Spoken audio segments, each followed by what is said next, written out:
Gold trusted gold buyers మీరు తాకట్టు పెట్టిన బంగారాన్ని విడిపించి ఈ రోజు ఉన్న మార్కెట్ ధరకు కొనబడను. సో ఆ పరిణామ క్రమంలో మా జిల్లాలో చాలా నక్సల్స్ మూవ్మెంట్ జరిగి ఉండేప్పుడు చాలామంది నక్సలైట్లు ప్రజల్ని చంపడం, ప్రజల నుంచి రివోల్ట్ రావడం, ఇట్లాంటి చాలా కేసులు జరుగుతూ ఉంటున్నప్పుడు చాలా కేసులు చేసిన మురళి గారు మీరు అట్లా సడన్గా 25 years ఆఫ్ ప్రాక్టీస్లో అనేక రకాలైనటువంటి కేసులు మా జిల్లాలో చేస్తున్న అన్ని కేసుల తర్వాత రఘునంద్ గారి పేరు షామీర్పేట ఎక్స్చేంజ్ ఆఫ్ ఫైర్ మీద మరొకసారి మారబోగింది.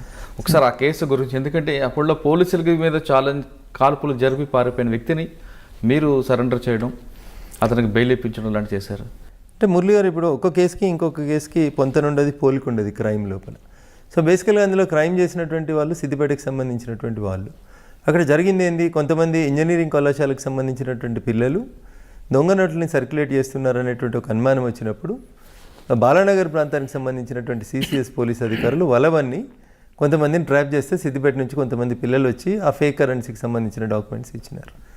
దాన్ని తయారు చేస్తున్నటువంటి ఒక వ్యక్తిని మళ్ళీ పిలవడానికని పోలీసు వాళ్ళు ట్రాప్ చేసినారు. ట్రాప్ చేసి రమ్మన్నప్పుడు వాడికి ఎందుకో డౌట్ వచ్చి వాడు ఇంకో 2-3 స్నేహితులను తీసుకొని కారులో వచ్చి షామీర్పేట ప్రాంతంలో ఉన్నారు. ఈవినింగ్ ఇట్ అబౌట్ 5:45, 6 ఆ ప్రాంతంలో. సో వీళ్ళు కారు దిగి దగ్గరికి వస్తున్నప్పుడు ఆ పిల్లల పక్కన సివిల్ డ్రెస్లో ఉన్నటువంటి వాళ్ళని చూస్తే వాళ్ళకి అనుమానం వచ్చింది, వాళ్ళు పోలీసు వాళ్ళు ఏమో అని డౌట్ వచ్చింది వాళ్ళకి. ఈ లోపలనే పోలీసు వాళ్ళు వీళ్ళని చుట్టుముట్టడం జరిగింది. అక్కడ ఎక్స్చేంజ్ ఆఫ్ ఫైర్ ఏం జరగలేదు నాకు తెలిసి. ఆ దొంగ నోట్లు తయారు చేస్తాడని ఆరోపణ ఎదుర్కొంటున్నటువంటి వ్యక్తి ముస్లిం. అతను పోలీసు వాళ్ళు పట్టుకోవడానికి ప్రయత్నం చేసినప్పుడు అతని దగ్గర ఒక కత్తి ఉండే, ఆ కత్తితోటి ఆ ఎస్ఐ గారిని గాయపరిచినాడు. ఇమ్మీడియట్గా పక్కన ఉన్నటువంటి మఫ్టీలో ఉన్నటువంటి పోలీసు వాళ్ళు ఫైర్ ఓపెన్ చేసినారు. మిగతా వాళ్ళంతా పారిపోయినారు. అతను అక్కడే చనిపోయినాడు. ఎస్ఐ గారు కొంచెం కత్తితో పొడిచినటువంటి గాయాలైనా ఇంకో కానిస్టేబుల్ చనిపోవడం జరిగింది ఆ పెనుగులాట్లో. సో వారికి సంబంధించిన వాళ్ళందరూ మా సిద్దిపేట దుబ్బాక ప్రాంతానికి సంబంధించినటువంటి పిల్లలు వాళ్ళంతా. నేను అప్పటికే ఒకసారి దుబ్బాక నుంచి ఎమ్మెల్యేకి పోటీ చేస్తున్నాను. క్రిమినల్ సైడ్ కొంచెం బాగా ప్రాక్టీస్ చేస్తానని పేరున్న అడ్వకేట్ని. సో అప్పుడు హైదరాబాద్ పోలీస్ కమిషనర్ రంగారెడ్డి సైబరాబాద్ ప్రాంతానికి వస్తుంది. సైబరాబాద్ పోలీస్ కమిషనర్గా ఉన్నటువంటి ఆఫీసర్ కొంచెం స్ట్రిక్ట్ అని, ఎన్కౌంటర్ చేస్తారని, ఇట్లా రకరకాలైనటువంటి ఊహాగానాలు జరుగుతున్నటువంటి తరుణంలోనే ఒక ఎన్కౌంటర్ అయింది శంషాబాద్ ప్రాంతం లోపల. బాగా దొంగతనాలు చేస్తాడని శివ అనేటువంటి ఒక వ్యక్తి ఎన్కౌంటర్ అప్పుడే జరిగింది. సో ఇతన్ని కూడా ఎన్కౌంటర్ చేస్తాడనేటువంటి భయాందోళనలు ఉన్నప్పుడు ఇంకా నేను నాకున్నటువంటి ప్రాక్టీస్ని, పొలిటికల్ ఇన్ఫ్లుయెన్స్ని అన్నింటిని ఉపయోగించి అతన్ని అఫీషియల్గా సరెండర్ చేసి ఎన్కౌంటర్ కాకుండా కాపాడగలను. సబ్సిక్వెంట్గా బెయిల్ మీద బయటకు వచ్చాడు. ఆ తర్వాత ఇంకా చాలా కేసులు. అంటే ఆ కేసులో అతనికి శిక్ష పడిందో బయటకు వచ్చారు? లేదు, ఇంకా ట్రయలే కాలేదు. ఇంకా పోలీసులు అక్కడ ఎన్కౌంటర్ 302 రిజిస్టర్ చేయలే counter case. Still the FIR is pending. Police చేయలేదు. పోలీసుల పద్ధతి ఏముంటుందంటే సుప్రీంకోర్టు ఎన్ని గైడ్ లైన్స్ ఇచ్చినా పోలీసులు పట్టించుకోరు మురళి గారు. మళ్ళీ ఎవరో వెళ్ళి కోర్టులో దరఖాస్తు చేసి రేపు ఆ కేసు ట్రయల్ వచ్చినప్పుడు ముద్దాయి తాలూకోలు, చనిపోయిన వాళ్ళ తాలూకోలు ఎవరో హైకోర్టుకు ఉత్తరం రాసినప్పుడు again you investigate the case అన్నప్పుడు మళ్ళీ మొదటి నుంచి గొడవ స్టార్ట్ అవుతుంది దాంట్లో. అది మీరు చేసుకున్న కేసులో ఇప్పుడు షామీర్పేట కేసులో అతను ఫేక్ కరెన్సీ తీసుకురావడం కరెక్టే, తర్వాత మీ క్లయింట్ వాళ్ళ మీద దాడి చేయడం కరెక్టే కదా. మరి ఇప్పుడు చనిపోయినటువంటి వ్యక్తి నా క్లయింట్ కాదు, బేసికల్గా కాదు. ఎవరైతే కారు తీసుకొని తన కారులో హైదరాబాద్ దాకా పోదాని రమ్మని ఆ చనిపోయినటువంటి వ్యక్తి రిక్వెస్ట్ చేస్తే వచ్చినటువంటి వ్యక్తులు ఎవరైతే ఉన్నారో వాళ్ళకి ఆ దొంగ నోట్లకి సంబంధం లేదు, వాళ్ళకి క్రైమ్కి సంబంధం లేదు. వాళ్ళ క్రైమ్ చూస్తుండగానే ఆ ఫైరింగ్, ఆ ఎక్స్చేంజ్, వీళ్ళ గొడవ చూడగానే పోలీసులు అందెలగానే పారిపోయినారు వాళ్ళకి సీన్ నుంచి. బట్ అక్కడ అతను చనిపోయినాడు, ఒక కానిస్టేబుల్ చనిపోయినాడు. కాబట్టి ఎవరో ఒకరి మీద కేసు అయితే చేయాలి కదా. ఆ పారిపోయినటువంటి వ్యక్తుల మీద కేసు అయింది. So I don't feel that they are the criminals. But వాళ్ళని ఎవరో ఒకరిని ఆరోపణ చేయాలి కదా. ఒక కానిస్టేబుల్ చావు కారణమైనారు, ఒక ఇతను పిల్లోడు ఒకతను సిద్దిపేట అతను చనిపోయినాడు. కంపల్సరీ కేసు, దాని కౌంటర్ కేసు 2 ఉండాలి. కానీ ఒకటే కేసు కట్టి ఈ అబ్బాయి మీద కేసులు చేస్తూ ఉన్నారు. So that case I'm doing trial. ఇంకా ఛార్జ్షీట్ ఫైల్ కాలేదు, దాంట్లో ఫైల్ అయితే కేసు. కానీ ఆ కేసులో మీకు బాగా ఒత్తిడి వచ్చినట్లుగా తెలుస్తుంది. అంటే 2 రకాలుగా ఒత్తిడి వచ్చింది. ఒకటి కాన్స్టిట్యున్సీలో సంబంధించినటువంటి ఒక కాస్ట్, మేజర్ కాస్ట్కి సంబంధించినటువంటి పిల్లలు వాళ్ళందరూ. కాబట్టి ఆ కాస్ట్ నుంచి ఏదో ఒక రకంగా మా పిల్లల్ని కాపాడాలనేటువంటి ఒత్తిడి ఒకవైపు నుంచి అయితే, పోలీసుల వైపు నుంచి అటువైపు మీరు ఉండొద్దు, ఇది అన్యాయం, మా పోలీసు వాళ్ళు ఇంజూర్ అయినటువంటి కేసులలో కూడా మీరు రావడం మాకు బాధాకరం అని చెప్పి తెలిసిన పోలీస్ ఆఫీసర్స్ కొందరి నుంచి కొంత ఒత్తిడి. బట్ ఒకసారి వకాలత్ తీసుకున్న తర్వాత మురళి గారు మీకు తెలియదే ఉంది, క్లయింట్ ఈజ్ ఇంపార్టెంట్ మాకు. అట్లా తర్వాత ఇంకే కేసులు వచ్చారండి? చాలా కేసులు మురళి గారు. ఇప్పుడు నయీం కేసు వచ్చింది, డ్రగ్స్ కేసు వచ్చింది. ఈ రాష్ట్రంలో సంచలనం సృష్టించిన ప్రతి కేసు వెనకాల ఐదర్ అటో ఇటో ఎటో ఒక దిక్కు నేను వకాలత్ చేస్తూనే వస్తూ ఉన్నాను. కాకపోతే రాజకీయాల్లో ఎక్కువ యాక్టివ్గా ఉంటున్నాం కాబట్టి అన్ని కేసులలో మనం డైరెక్ట్గా పక్కన పెడితే మీ నయీం కేసు కూడా బాగా సెన్సేషన్ అయింది. అంటే అందులో నయీం 1000 కోట్లు సంపాదించారు, తర్వాత ఒక అసాంఘిక శక్తిగా మారాడు కాబట్టి ఎన్కౌంటర్ చేశాం అని పోలీసులు చెప్తున్నారు. మరి మీరు అటువైపు నుంచి నిలబడి వాళ్ళకి అంటే నయం కుటుంబ సభ్యుల వైపు నిలబడి మీరు వాళ్ళకి ఏ విధంగా న్యాయం చేస్తారు? ఇప్పుడు నయం అయిన తర్వాత నేను వాళ్ళ తరఫున వకాలత్ చేస్తున్నాను. మిగిలింది ఎవరు? భార్య, పిల్లలు, చిన్నపిల్లలు, 10th క్లాస్ ఇంటర్మీడియట్ చదువుతున్నటువంటి పిల్లలు, ఒక ఆడపిల్ల 5th 6th చదువుతున్నటువంటి అమ్మాయి. వాళ్ళని తీసుకెళ్ళి హోమ్లో ఉంచారు, వాళ్ళ మదర్ని తీసుకెళ్ళి జైల్లో వేశారు, ఆమె మీద పీడీ యాక్ట్లు పెట్టారు. సరే, నయీం ఏం చేసినాడు అనేది పోలీసులకు తెలుసు, నయీంకి తెలుసు, మీకు తెలుసు మురళి గారు. వైఫ్కి అయితే తెలియదు కదా. వైఫ్ నోటీస్లో ఆమె కూడా బెదిరిస్తుంటే ప్రాపర్టీ అంతా ఆమె పేరు ఉందంటున్నారు పోలీసు. ఐ డోంట్ థింక్ అందులో చాలామందిని ముద్దాయిలుగా చూపెట్టినట్టున్నారు. నయీంకి బినామీలుగా చాలామందిని చూపెట్టినట్టు కనబడతా ఉంది. వైఫ్ పేరు మీద ఉన్నటువంటి ప్రాపర్టీస్ తక్కువ, అందులో నాకున్నటువంటి అంచనా మేరకి. కుటుంబ సభ్యుల పేరు మీద ఉన్నటువంటి ప్రాపర్టీస్ తక్కువ, బయట వ్యక్తుల పేరు మీదనే ఎక్కువ ప్రాపర్టీస్ ఉన్నాయి అందులో. అదొక ప్రైవేట్ సామ్రాజ్యంగా విస్తరించేటువంటి ప్రయత్నం చేసినట్టు కనబడతా ఉంది ఆ కేసు. దాంట్లో కూడా I don't think the investigation is proper Murali గారు. ఎందుకంటే ఎప్పుడో 15 సంవత్సరాల క్రితం తూపురానికి వెళ్ళి తీసుకుపోయిన ఆయన చంపేసిండు నయీమని 15 సంవత్సరాల తర్వాత ఛార్జ్షీట్ వేస్తే ఏం మిగులుతుంది కేసులో మురళి గారు? మీరు చెప్పండి. ఎక్కడో శ్రీశైలంలో మర్డర్ చేసిరంటారు, శవం దొరకది, చంపిన వాళ్ళు లేరు, డైరెక్ట్ ఎవిడెన్స్ లేదు. 15 సంవత్సరాల క్రితం ఏదో తప్పిపోయినటువంటి మనుషుల ఖాతానంతా నయీమే హత్యలు చేసిండని చెప్పి చేస్తే అందులో భార్య పిల్లలకి ఏం సంబంధం వస్తుంది? How you will establish the crime? మీరు ఆమె వైపు నిలబడినా సరే పోలీసులు ఆమెకి మళ్ళీ ఆ కేసుతో పాటు చాలా కేసులు అరెస్ట్ చేయడం, రిపీట్గా అరెస్ట్ చేస్తున్నారు. మరి ఆమెకి ఎక్కడ న్యాయం జరిగినట్లు అనిపిస్తుంది? ఇప్పుడు ఒక దశలో మేము దాంట్లో హైకోర్టును మూవ్ చేయాలనుకున్నాం. ఇప్పుడు ఒక కేసులో అరెస్ట్ చేస్తారు, బెయిల్ తీసుకోగానే మళ్ళీ ఇంకో కేసులో అరెస్ట్ చేస్తారు. ఒక 100 కేసులు ఆమె మీద నేరం ఆరోపించబడితే మురళి గారు, పోలీసు వాళ్ళు ఆలోచించాల్సింది ఏంటంటే, ఒకటే క్రైమ్కి సంబంధించి లేదా ఒకటే కుటుంబానికి సంబంధించి మీ దగ్గర 100 కేసులు ఉన్నాయి. ఒక కేసులో అరెస్ట్ అయినప్పుడు మిగతా కేసులలో కూడా పీటీ వారెంట్లు వేస్తే అయిపోతుంది కదా. ఆమెను ఇప్పటికి 4 సార్లు అరెస్ట్ చేసినారు. ఒకసారి పీడీ కేసు పెట్టినారు, పీడీ కేసుని హైకోర్టు కొట్టేసింది, ప్రివెంటివ్ డిటెన్షన్ కేసుని. సో కాబట్టి ఆ కేసు లోపల పోలీసు వాళ్ళు ఎందుకు నయీంను పెంచినారు, పోలీసు వాళ్ళు నయీం తోటి మంచి చేయించినారా, చెడు చేయించినారా, నయీం అవసరం పోలీసులకు ఎంతసేపు ఉంది అనేది పోలీసులు, ఆయనతో పనిచేసిన పోలీసులు కానీ లేదా ఆయనతో పని చేయించిన పోలీసు అధికారులకు కానీ బాగా తెలిసి ఉంటుంది మురళి గారు. ఆయన పోయిన తర్వాత ఆయన భార్య కూడా ఆ క్రైమ్లలో ముద్దాయి అని చెప్పి పెట్టడాన్ని నేను అపోజ్ చేస్తూ ఉన్నాను. మిగతా గ్యాంగ్స్టరు, మిగతా వాళ్ళు ఉన్నారు, నక్సలైట్లు ఉన్నారు, లొంగిపోయిన నక్సలైట్లు ఉన్నారు, ఇతరులు ఉన్నారు అంటే అది వేరైతుంది మురళి గారు. కుటుంబ సభ్యులు, ఇంటర్మీడియట్ చదివే కొడుకో, 7th క్లాస్ చదివే కూతురో, లేకపోతే ఏం తెలియని అమాయకులైనటువంటి వైఫ్నో సిస్టర్నో క్రైమ్లో ఇన్వాల్వ్ చేయడం సరైంది కాదండి. అంటే మీరు అన్నట్లుగా నయీం బతుకున్నప్పుడు ఎక్కడ కూడా నయీం వైఫ్ కానీ తమ్ముళ్ళు కానీ ఎవరు కూడా బెదిరిస్తున్నట్లు కానీ స్క్రీన్ మీద రాలేదు. కానీ చనిపోయిన తర్వాత నయీం వైఫ్, నయీం బావ, నయీం చెల్లు బెదిరిస్తున్నారంటూ వాళ్ళని పదే పదే అరెస్ట్ చేయడం ఎంతవరకు కరెక్ట్ అంట? ఇప్పుడు ఏం చేయాలో తెలియక తప్పనిసరి పరిస్థితులలో ఎవరినో ఒకరిని ముద్దాయం చేయడం తప్ప ఏం లేదు అందులో మురళి గారు. కానీ వాళ్ళకి మానసిక క్షోభ ఉంటుంది కదా. అదే చెప్తా ఉన్నాను నేను మీకు. అక్కడ వాళ్ళు నష్టపోతూ ఉన్నారు తప్ప నయీం బతుకున్నప్పుడు జరిగినటువంటి నేరాలు ఏమైనా ఉంటే వాటి మీద నయీం బాధ్యుడు అవుతాడు. నయీంతో పాటు ఇంకెవరైనా క్రైమ్ చేసి ఉంటే వాళ్ళు బాధ్యులు అవుతారు. ఆయన పోయిన తర్వాత ఆయన కుటుంబ సభ్యుల్ని అరెస్ట్ చేయడం అనేది అన్యాయం. అందులోపల చెల్లె చేసింది, అక్క చేసింది, చెల్లెకి నడవరాదు, అక్కకు పరిగెత్తరాదు, తమ్ముడు లేనే లేడు, తమ్ముడిని నక్సలైట్లే చంపేసినారు. ఇంకేముంటుంది అక్కడ కేసులో? ఏం బలం? 84 years ఉన్న ముసలోళ్ళని కూడా తెచ్చి రిమాండ్ చేసుడు, దానివల్ల ఏం సాధించగలుగుతారు మురళి గారు? వాళ్ళ మీద మీరు పిటిషన్ వేయచ్చు కదా. వేస్తూ ఉన్నాం కానీ కోర్టులు కూడా నయీం కేసు అనేసరికి కొంచెం మీకు తెలుసు కదా మురళి గారు, భయపడతా ఉంటారు, ఓపిక వినాలంటారు, టైం తీసుకోండి అంటారు. ఒక్కొక్క బెయిల్ పిటిషన్ రావడానికి 3 నెలలు 6 నెలలు పడతా ఉంది. గొప్పతనం ఏంటంటే మన పీడీ కేసులన్నీ కొట్టేయడం జరిగింది హైకోర్టు. దట్ ఈస్ మరొకసారి నయీం తెరపైకి వచ్చాడు. నయీం సంబంధించిన 1000 కోట్ల ఆస్తులు ఉన్నాయి. నయీం ఇంట్లో వంట మనిషి పేరు మీద మొత్తం ప్రాపర్టీ ఉంది అంటున్నారు. ఇప్పుడు ఈ దేశం లోపల బినామీ ఆస్తుల చట్టం ఒకటి వచ్చింది మురళి గారు. నిజంగా పోలీసు వాళ్ళు ప్రాపర్గా ఇన్వెస్టిగేట్ చేస్తే అవన్నీ చట్టాలను ఉపయోగించుకొని అక్కడ ఆస్తుల్ని సీజ్ చేయడానికి స్కోప్ ఉంది వాళ్ళకి. కానీ వేగంగా పోయి వాళ్ళ పేరు మీద ఉన్నటువంటి ఇండ్లను వాటిని మేము సీజ్ చేస్తామని అంటే దాని చట్టం ఒప్పుకోదు కదా. పోలీసు వాళ్ళకి ప్రైవేట్గా వెళ్ళి ప్రాపర్టీస్ని సీజ్ చేసేటువంటి రైట్ లేదు కాబట్టి ఆ కేసు కోర్టులో నిల్చోలేకపోతా ఉందనేది నాకు ఉన్నటువంటి లాజికల్ ఆర్గ్యుమెంట్. అందులోపల ఇల్లు సీజ్ చేసినామంటారు, ఎట్లా సీజ్ చేస్తారు? ఏ సెక్షన్ కింద సీజ్ చేస్తారు? మీరు ఏం కేసులు పెట్టిరు వాళ్ళ మీద? బినామీ ప్రాపర్టీ చట్టం పెట్టినరా, లేకపోతే మనీ లాండరింగ్ పెట్టినరా? ఏ కేసు కింద నీకు ఇల్లు సీజ్ చేసే అధికారం పోలీసులకు ఉంది భారతదేశంలో? చెప్పండి. ప్రాపర్టీ సీజ్ చేసే రైట్ పోలీసులకు ఎక్కడుంది? ఏ చట్టం కింద సీజ్ చేస్తారు? దానికి ఆన్సర్ లేదు. వాళ్ళకి కూడా తెలుసు కేసు పోతాదని, కానీ ఇప్పుడున్న ప్రజలు బట్టి చేశారని అనుకోవచ్చా మనం? అంతే. టెంపరీగా ఆ రోజు జనంలో ఒక రకమైనటువంటి అది క్రియేట్ చేయడానికి చేస్తున్నటువంటిది తప్ప అందులో శాంక్టిటీ పెద్దగా ఏం కనబడట్లేదు మురళి గారు. ఆ కేసులలో బలం ఉన్నట్టు నేనైతే ఫీల్ కావట్లేదు. ఓకే, నయీం కేసు తర్వాత మీరు ఇంకా డ్రగ్స్ కేసుకు వచ్చినప్పుడు మీరు చూసినారు.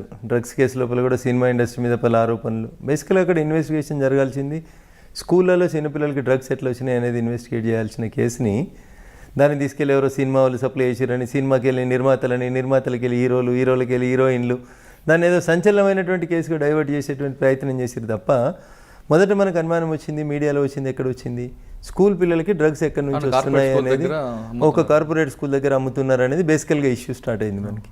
దాన్ని ఆ దిశగా డ్రైవ్ చేయకుండా దాన్ని తీసుకెళ్లి సినిమా ఇండస్ట్రీకి లింక్ చేసి, సినిమా ఇండస్ట్రీలో కొంతమంది పెద్దవాళ్ళకి లింక్ చేసి దాని ద్వారా ఏదో చేసుకున్నారని, డబ్బులు పెద్ద మొత్తంలో చేసినాయని, ఇట్లాంటి వాటిల్లో అక్కడ కూడా నేను అపోజ్ చేసింది ఎప్పుడు మురళి గారు, పోలీస్ స్టేషన్కి పిలిచి మీ గోర్లు ఇవ్వండి, మీ వెంట్రుకలు ఇవ్వండి, మీ రక్త నమూనాలు ఇవ్వండి అని 10వ అంతస్తులో కూర్చోబెట్టి చుట్టూ 10 మంది పోలీస్ అధికారులు నిల్చొని తీసుకునే రైట్ మీకు ఎక్కడుంది అని అడిగిన నేను మురళి గారు. అక్కడ నేను ప్రశ్నించిన, నేను పోలీసులు తప్పు చేసినప్పుడు సార్ మీరు చేస్తుంది తప్పు అని అంటున్నా నేను, అంతకుమించి మీరు ఇన్వెస్టిగేషన్ చేయొద్దని నేను ఎప్పుడు చెప్పలేదు.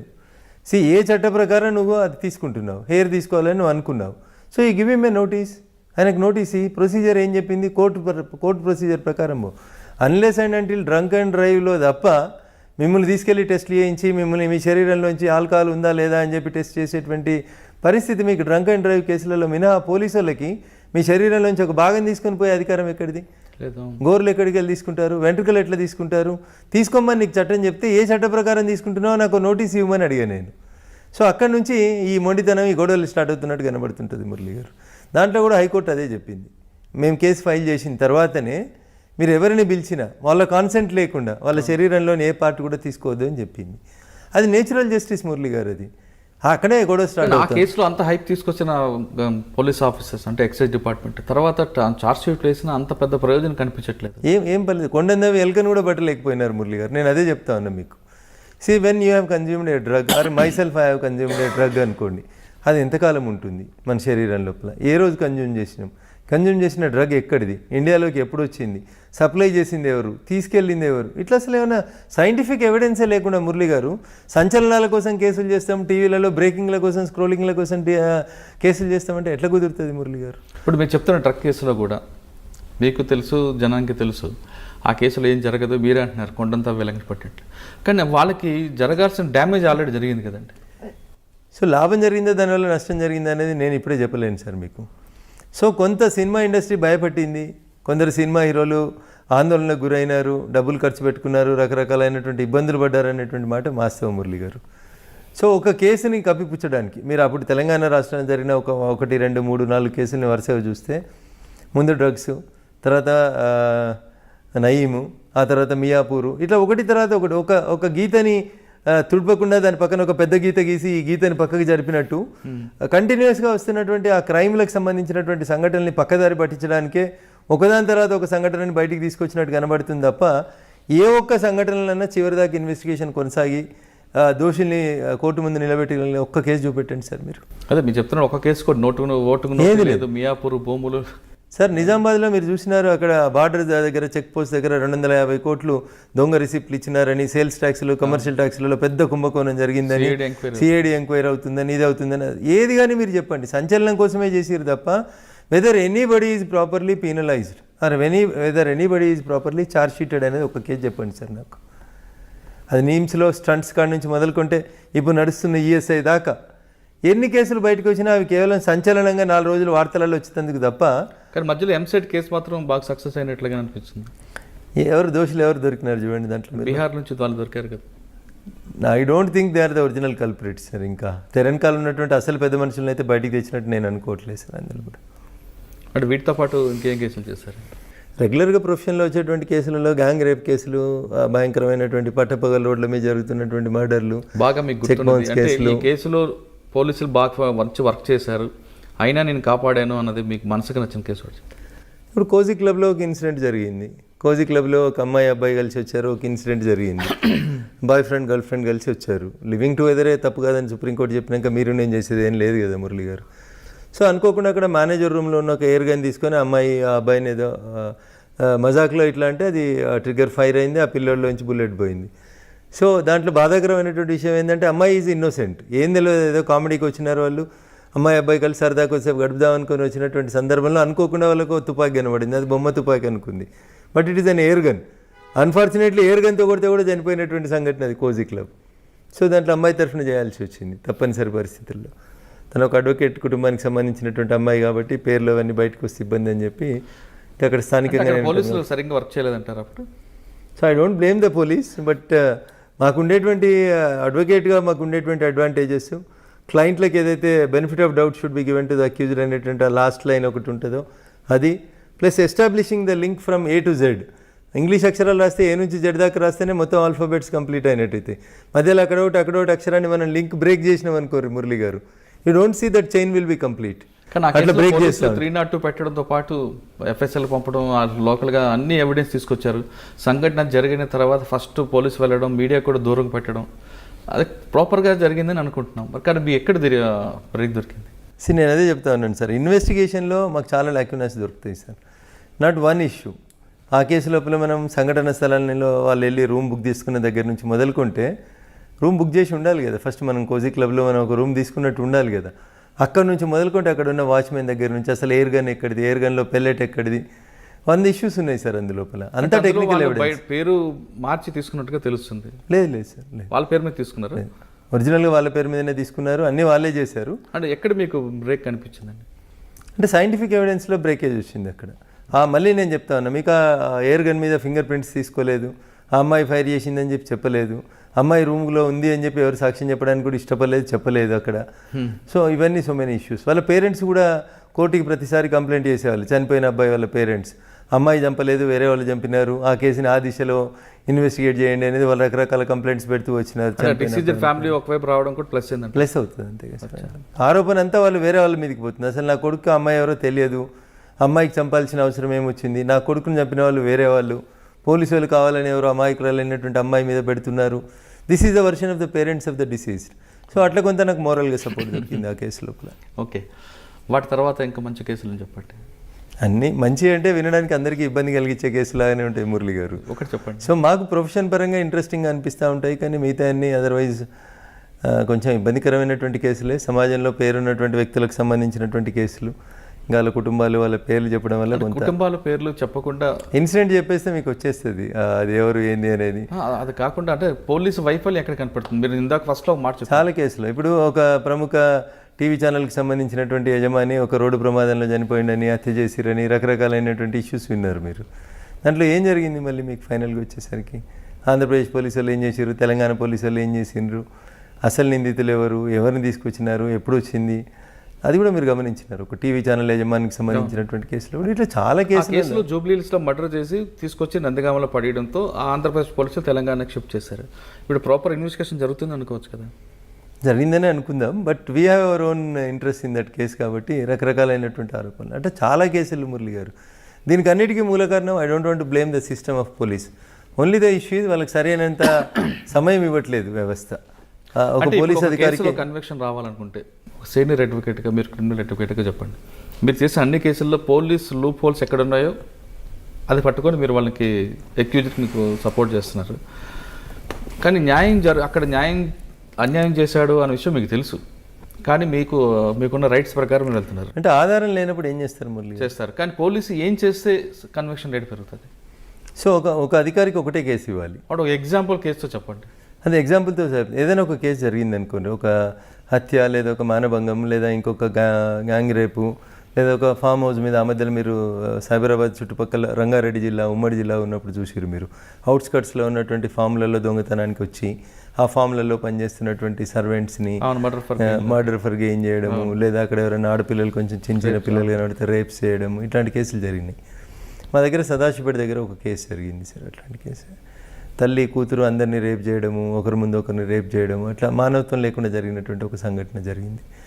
అట్లా ఒక 5-6 ఇన్సిడెంట్లు జరిగిన తర్వాత మీరు బాచ్పల్లి ప్రాంతంలో ఒక ఎన్కౌంటర్ జరిగింది, మీకు గుర్తుండాలి. తెల్లవారుజాము సురేంద్రబాబు గారు అప్పుడు కమిషనర్గాను, రంగారెడ్డి ఎస్పీగా ఉన్నప్పుడు ఒక 5 డెకాయిటర్స్ కొట్టేసినారు.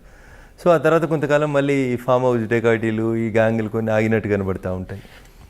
ఇప్పుడు మీకు మా ఏరియాలో ముత్తూట్ ఫైనాన్స్ దొంగతనాలు, యూకో బ్యాంక్ అని ఒక బ్యాంక్ని పట్టపగలు దోసినారు, 32 లక్షలు దోసుకుపోయినారు పట్టపగలు పటాన్చేరులో. ఆ యూకో బ్యాంక్ కేసు చేసినాం మేము. ముత్తూట్ ఫైనాన్స్ కేసెస్లో కిలోలు బంగారం తీసుకుపోతా ఉన్నారు పగటిపూట వచ్చి. మీరు చెప్తాను ఫస్ట్ కేసులో యూకో బ్యాంక్ కేసులో మీ కేసు బ్రేక్ కావడానికి అసలు ఎంతకాలం పట్టిందో తెలుసా మురళి గారు? చిన్న పిల్లలు, నాట్ ఈవెన్ 25 ఏజ్ గ్రూప్ ఉన్న 4 పిల్లలు కలిసి చేసినటువంటి ఒక క్రైమ్ను బ్రేక్ చేయడానికి పోలీసులకు అసలు ఏం అర్థం కానటువంటి పరిస్థితి. కిలోల బంగారం పోయింది అందులోపల. అసలు ఆ లాకర్లో ఉన్నటువంటి మొత్తం అవును.